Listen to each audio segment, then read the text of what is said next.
based under the statutes. So I guess if if we change our town charter to a SB2, to go to a deliberative session, unless this is specifically changed, which I don't believe is one of the sections we were told would change, then it should stay. Mm-hmm. That's the petitioning process itself. Right, exactly. That's the one thing we were talking about earlier that I was trying to make sure that stayed. So to answer the question earlier, if somebody came forward with a petition, basically, even with the new deliberative session, again, I'm not a lawyer either, but from what you're saying in regards to following the charter, that's in the charter. And that's what we've been doing, and that's what, we were told that we had to do. So. Yeah, I have need to take the time to take a look at your charter. I mean, if that is, yeah, I mean, it sounds like we're talking about two different types of petitioning processes, and I'd want to take a look at those just to. We have two types of petitions. One is initiative, one is referendum. So that's basically what we're talking about. So initiative and referendum, do they both go to the town council for a review before they go to the voters? Yes. And is there any direct opportunity for the people in the town to, I mean, it doesn't sound like we're talking about a traditional town meeting. There's public hearings. At all. It has to be held. Yeah. Yeah. So that's where the citizens get their input, obviously, and if something comes up that basically says, again, we're back to you pass it as is, or you don't let it go forward because it didn't meet some specific requirement or whatever it may be. Like they had a petition come forward, and it was to give, I don't know, citizens, I mean, a particular individual a raise or something. Right? You can't just target just individuals. Or cut their pay. Or something like that. What's that? Or cut their pay. Or cut their pay, individuals, yeah, exactly. So that wouldn't go forward because it would have been deemed based on the charter and also by the RSAs that you can't do that. So, I mean, it sounds to me like the way your process currently works is inconsistent with the process of SB2. And I say that because it sounds like you have a mechanism outside of the traditional town meeting where the town council runs the affairs of the town. They're the executive branch, but also the legislative branch for the town. And occasionally, if the citizens follow a certain process, they can have certain issues that are brought forward that they're able to vote on. Senate Bill 2, on the other hand, is a process by which a traditional town meeting takes place in an alternate form where the citizens in the town can petition articles for debate and discussion and amendment along with articles that may be placed by the town executives. And then you have a deliberative session meeting where everything is discussed and amended, and you come up with a final question, which then goes on the ballot. And it just seems to me, without really reading it, that the two are not really compatible.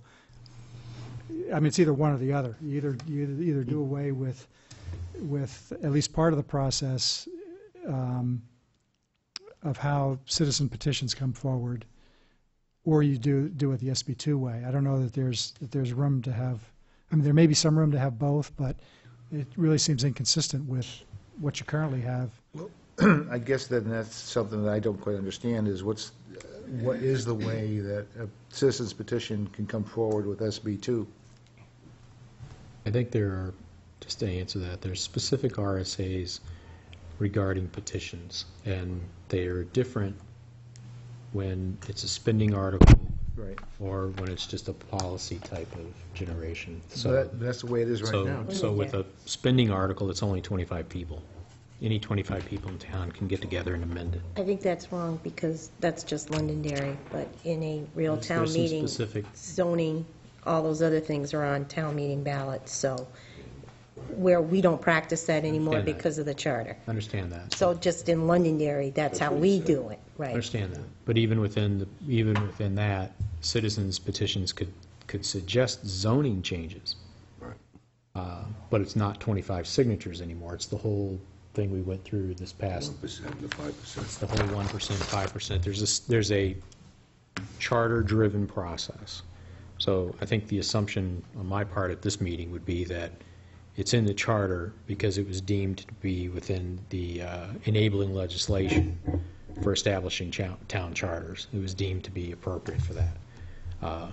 Back to kind of the heart of the question is really what is the role that this charter commission can perform. Now, the question Right. of official ballot voting is a very narrowly defined question. It doesn't say all the other associated stuff with it. It's very narrowly defined, and that was the words we got from the town's attorney, was that we had to stick within that narrow definition.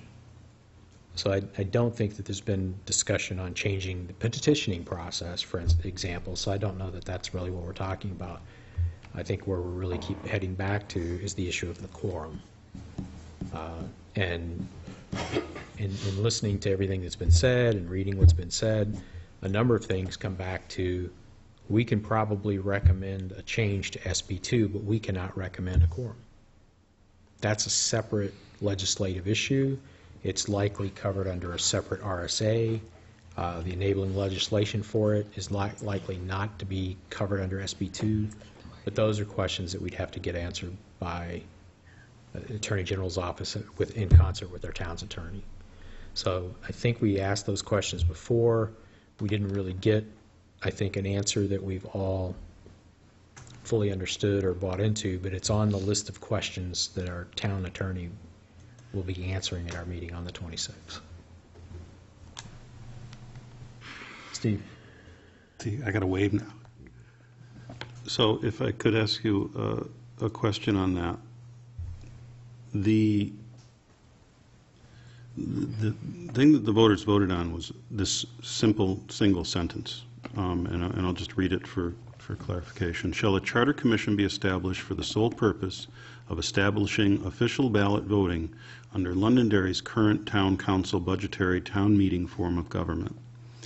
So the question is, based on what you've said, when we get done with this, if a vote is put forward to the voters and the voters vote in the affirmative, then we will have a Londonderry Town Council budgetary town meeting form of government that has an official ballot. We are not changing to SB2. So we will not be changing to an SB2 form of government.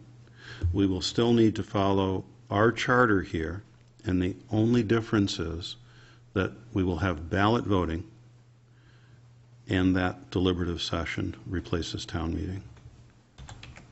And have you ever heard of any other, do you know of any other town in the state that has that form of government?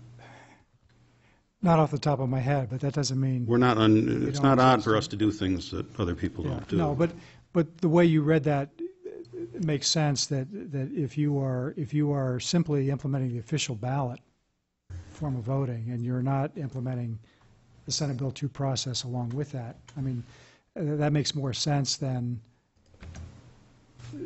trying to I'm sorry to interrupt, but can I translate your word, that makes more sense? Do you mean that gives us more flexibility?